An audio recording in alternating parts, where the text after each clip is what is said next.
We are a very close family. We made investments early in life. At 3.5 years, Kurt and I found ourselves at a point where we were ready to throw in the hat, and we were at a place in our marriage where we thought, okay, this is over, we can't do this.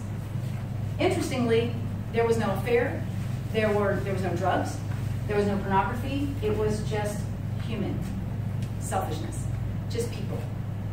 And we were walking around the park, and he looked at me and he said, you know what, if we don't change, we don't both change, we're gonna lose this.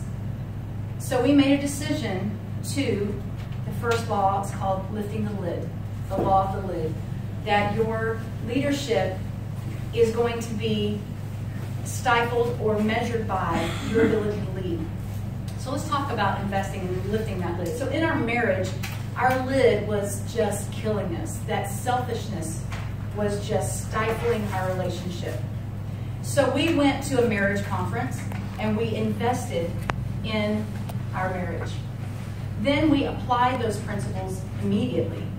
And then we were so passionate about those principles or laws, like we're talking about today, that we immediately started teaching other people. Did we have it all together?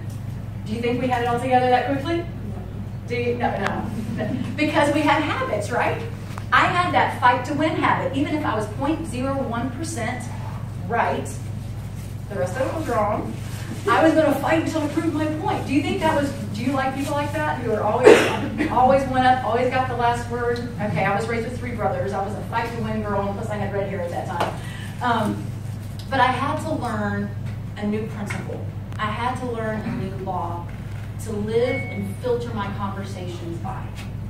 So I want today, as we're talking about this, for you to look at these laws and don't measure yourself and go, oh, I fail at this, or just think, how can I start applying this to my core? Because you can take these principles with you everywhere, and it can affect your entire life. We were discussing earlier about leadership and supervisors and people. Do you not work with people all the time? And we have to work together. And if you cannot work together and influence and lead change, then you find yourself hitting your head against the wall, or in this case, against the lid, right? So today we're going to talk about lifting that lid and ways that we can do that throughout our life, from beginning to end. So at this point in our life, again, at this 3.5 years into marriage, I got married when I was almost 21, so I'm about 24 years old. And I wanted so much. I had a vision, a strong vision of what I wanted in my marriage and in my family and for myself. Now, I chose to be a stay-at-home mom, and I sacrificed because of that. There were things I didn't get to do, things I didn't get to have. But I chose that, and I invested something in these 2 boys that you see. And I knew what I wanted. I knew what product I wanted. I had a vision, and that vision created passion. And that passion made me follow through every single day. Now, here's the interesting thing. Even though I was raising small children, I was also on the side reading, because I knew that this season wasn't going to last forever. And I knew what I wanted to be when that season was over. Does that make sense? So we have seasons, and there are seasons that we are stuck a little bit, or we can be preparing for the next season. You can be reading, you can be studying. One of the things that I did during this season, because I was so passionate about growing, was I found a woman that I admired, and I saw qualities in her that I thought, man, I want that. And she was like in her 60s. She was sharp. She walked in, her shoulders were, she was amazing. She was an amazing woman. And so I started calling her. I created a private relationship with her, and I called her. Her name was Joanne Glass. And I said, can I call you and run some things by you? I want you to be honest with me. I knew I could trust her integrity. I knew she would not embarrass me publicly. And I called her every Monday, because I was a leader of volunteers, of a group of 80 volunteers, from the ages of 12 to however old. It was a choir, okay? And it was in a church environment. And so I'm dealing with people's emotions, with helping them grow. I'm dealing with all these things. Plus, I'm trying to get them to do something. Volunteers. Have you ever led a volunteer group? A real leader can lead volunteers, because you can't take their money away from them. You can't take their position from them. Whew, that's fun stuff. Okay, that's what we've done for 25 years, is led volunteers. Okay, so I would call her and I'd say, okay, Joanne, this is the challenge I'm facing right now. What would you do? And then I would say, here's what happened. This is what I did. Did I do the right thing? And she would give me input. And she would tell me, that may have been a little harsh, maybe next time you could, because I'm a pretty direct person. I'm a very loving person, but I'm really bottom line direct, let's just get to the point, kind of person. So she was that voice in my life, and I didn't feel alone. I didn't feel exposed. And when I did get overwhelmed, I knew I had someone I could bounce things off of. It's about not only growing you personally and giving you new tools for the season that you're in, that you can have great joy. Okay? We all measure success differently. It's not always about the money if you're miserable. And it's not always about the position if you can't work with people and accomplish the goal. There's so many different variables. There's many layers to success, right? And we want to speak to that for all of you, because we're all coming from different places. We all have different things that motivate us and inspire us. And find that and go after it. And then find someone, a mentor, a coach, that can walk alongside of you and affirm you. Sometimes we don't have enough affirming voices to say, that was really good. You handled that very well.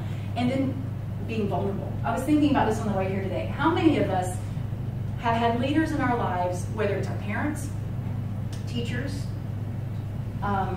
bosses, that have required things of us that we knew they did not have our best interest at heart.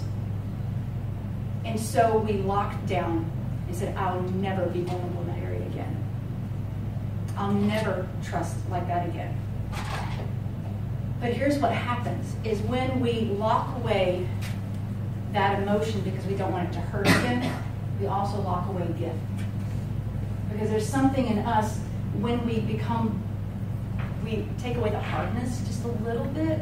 It can be wise. We don't have to be stupid. You know what I mean? That's about the worst word you're going to hear in here today. We can be wise in how we do things, but we don't want to lock away those things just because of those bad experiences and then duplicate them on the opposite side of the pendulum. Okay? We had someone that was really, really hard, really, really strict, and we say, I'm going to be so loose and I'm not going to have any rules, and so everyone's just like flailing because there's no direction, right? Or we had some leader who was so unclear about what they wanted that we felt like we never could. What is it you want? What do you want? What do you want, right? So we're like, when I lead, I'm going to tell everybody exactly what I want. So do you see the pendulum? So if we can just find that balance in the middle and resolve maybe some of those things and say, okay, yes, that did happen, but it doesn't have to be the only filter that I look through as a leader. Okay, so those are just some personal things I want to share with you. My investment, this is a fun thing for me. Oh, wrong way. Let me go the other way. That is a picture of me and my fabulous husband on his 50th birthday. And the reason I share this with you is because 23 years of marriage, and this is real, this is not a pose, I love this man. And he has been a lid lifter in my life. I'm here today, he sends me a text right before I came, not because he's perfect, not because I'm perfect, but because we chose something we wanted. We fought for it. We kept working at it. We would send our kids to Alaska every summer for 5 weeks to keep our marriage fresh. And so what this is to show you is that you can have something that brings you great joy if you will choose to get a vision, have a passion, get someone who will come alongside of you and help you accomplish that. No matter what season of life you're in, you can have a healthy life, a healthy career, healthy relationships if you're willing to grow. Okay? And then we're going to continue growing. Because life changes, our desires change, our needs change, our challenges change. So we